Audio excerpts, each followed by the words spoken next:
now go to another idea I talked about before, which is pattern classification between male and female, right. So, recall another topic we talked about is pattern classification between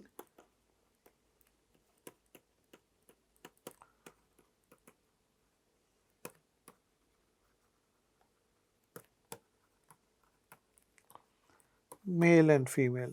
What did we do? Okay, if you recall, what did we do before? We said that basically we will, let's say, the features we are going to use are heights and weights, right. So, this is a now bivariate kind of thing we talked about, and then we went one step further. We can also use a mixture of Gaussians. I will come to that. So, the idea there was that what did we do? We took many measurements. So, we had measurements from male, right, feature measurements, and we built a male model, right. So, we built a male model, right. Similarly, we took feature measurements from female,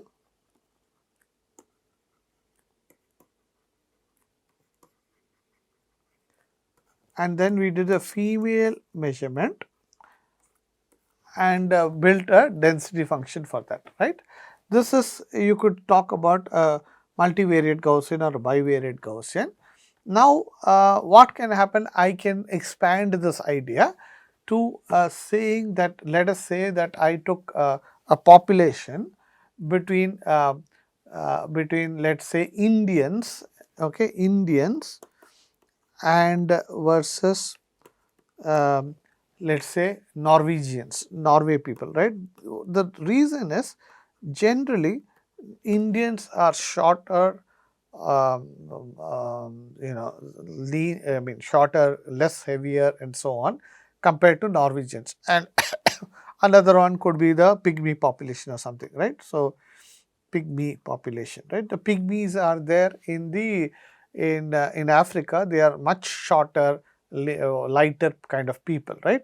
So, if I take the entire population, right, so and I use the same concept of heights and weights, in this case Indians will include both children, women and men, right. So, women and men, right. Similarly, Norwegians will have their own heights, weights and so on, and children, weight, men, and similarly here heights will have children, women and men, right. Now, for here, because there is so different kind of modes that are happening, a mean or a bivariate Gaussian is not enough. So, you need a mixture of two variate Gaussians. So, you need a mixture of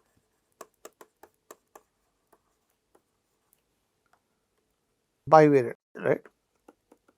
So, I will have now some C1, some weight V1, right, for the child, weight child Indian, right, weight child Indian, then n of the child of the Indian, which will consist of measurement, right, mu, this is a 2 cross 1 because its heights and weights, then sigma child Indian plus. So, this is a GMM, right. So, this will be a mixture of GMM for this thing, n women plus n men, right, and all are the Indian class. W women, W women I and plus W men I, right. And similarly, the Norwegian will have its own WC Norwegian, the Norwegian children with the Norwegian, right, X the mu of the child of the Norwegian, and sigma, this is 2 cross 2 here, child of the Norwegian, right, plus WC what is it, sorry, W of W women, right, or female I should have put, then Norwegian plus W of men, Norwegian, like that one GMM I'll have, and then here I'll have the Pygmies, WC, Pygmy, and the distribution for the Pygmy and so on, right. So I'll have now 3 Gaussian mixtures. And then what do I do? Now my question is, now it's a 3 class. I mean, I'm classifying across 3 different classes, right? And now what do I do? I am given a height and a weight measurement, right? So given height, weight measurement,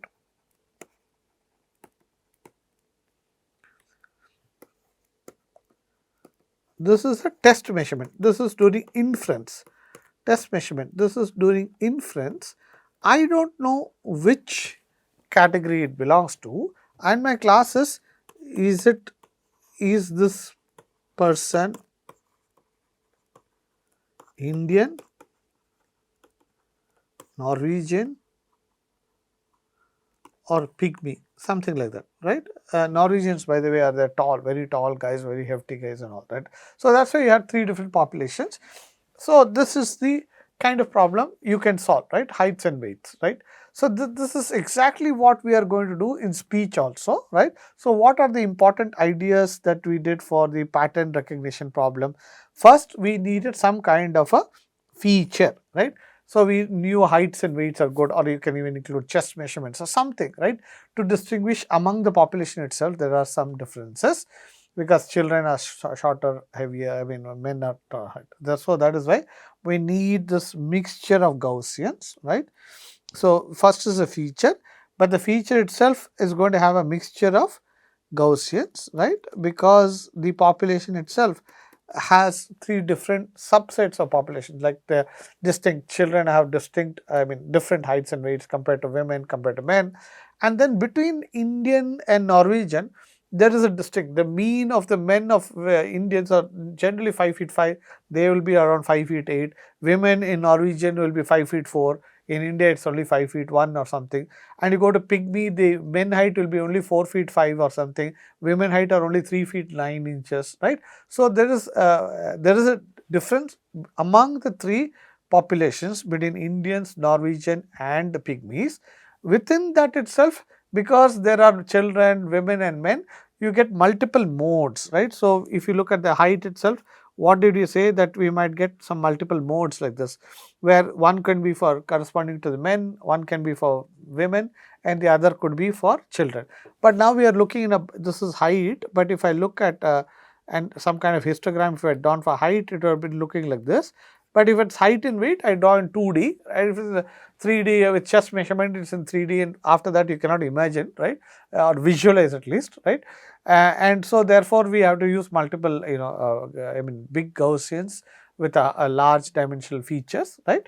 So, but the idea is very simple. You have done this, and so how do we test it? So we found out, we look at the Indian ka GMM of the Indian test measurement. Let's say this I am calling as T. So I am going to look at the T of the GMM of the Indian.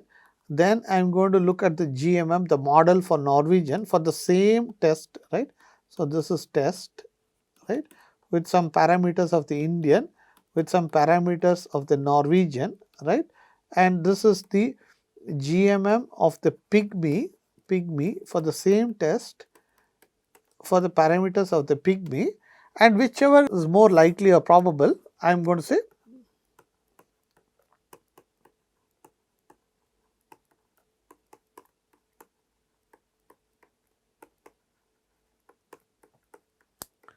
simple, right? That's all I'm doing, right? So it's a pattern recognition, pattern classification problem, right?